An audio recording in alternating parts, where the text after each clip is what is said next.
What's up guys, I'm Mr. Traveling Tech and today's video is about PS5 controller. So I'm telling you about its features. So let's get started. The first feature is it has two-tone color design and light bar placement. The most noticeable difference between the DualSense and previous DualShock controller is its striking two-tone design. The light bar placement has also changed. Instead of being located at the top of the controller, it will now sit on the both sides of the control touchpad. This, according to Sony, will grant a slightly larger look and feel. The next feature is new form factor. The new DualSense controller seems to have a slightly thicker form factor than DualShock 4. While we don't have the exact measurements and haven't held one in our hands like this one, the shape is definitely a divergence from previous PlayStation controller. According to Sony, the angle of hand triggers and the grip have been updated to make some room for new features like introduction of adaptive triggers. The next feature is haptic feedback and adaptive trigger.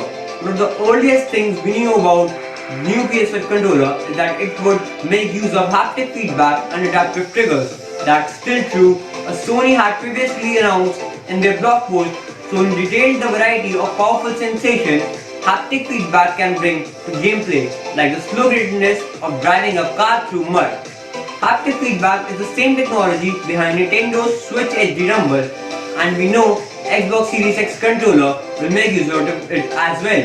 Adaptive triggers on the L2 and R2 button will introduce a different level of resistance with trigger presses which can work in tandem with DualSense haptic feedback to make gameplay introduction more immersive. According to Sony, adaptive triggers make it so you can truly feel the tension of your actions, like when drawing a bow to shoot an arrow. Next feature is rechargeable battery. DualSense uses a rechargeable battery just as previous DualShock controllers did. This isn't the most exciting news until you learn about the next feature, which is USB port C. That's right, the DualSense controller will boast a USB-C port for its power cable. Good news for you, bad news for old dusty USB Type-C ports. The next feature is built-in mic. The DualSense will include built-in mic to chat with friends without requiring a headset, so Sony will still recommend using this one for longer chat sessions. The next feature is create button.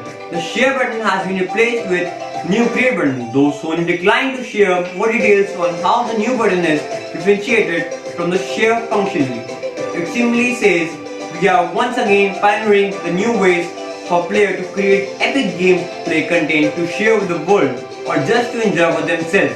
More details on that is said to be coming closer to the launch. Stay tuned, subscribe, like and share. Bye!